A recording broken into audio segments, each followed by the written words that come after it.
Hello everyone, welcome to my channel crazy offers and crazy వంటలు. ఈరోజు ఎంతో టేస్టీగా అండ్ ఎంతో సింపుల్గా పక్కా రాయలసీమ స్టైల్లో మిర్చి తొక్కేసి ఎలా ఉగ్గాని చేయాలనేది ఈ వీడియోలో నేను చేసి చూపిస్తానండి. మీరు కనుక నా వీడియోస్ ఫస్ట్ టైం చూస్తుంటే ప్లీజ్ లైక్ చేయండి, షేర్ చేయండి, సబ్స్క్రైబ్ చేయండి. మీ లైక్స్ అండ్ షేర్స్ ఏనండి నాకు సపోర్ట్ చేసేది, కాబట్టి ఒక చిన్న లైక్ చేసి నన్ను సపోర్ట్ చేయండి. ఇంకా లేట్ చేయకుండా ప్రాసెస్ చూస్తాము. నేనైతే 4 పళ్ళ బొరుగులు తీసుకున్నానండి.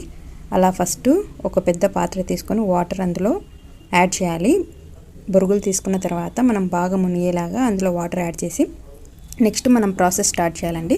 ఇప్పుడు ఒక ప్యాన్ పెట్టుకొని అందులో ఆయిల్ వేసేసి ఆయిల్ హీట్ అయ్యాక పోప్ అండ్ ఆనియన్స్, కరివేపాకు వేయాలండి. బాగా కలిసేలాగా ఒకసారి కలిపేయండి. మొత్తము బాగా అంతా ఆయిల్లో కలిసిపోయిన తర్వాత ఒక 2 మినిట్స్ అలాగే ఉంచండి. మరి ఎక్కువగా కలర్ చేంజ్ అయ్యేంతగా ఫ్రై చేయకండి. తర్వాత ఒక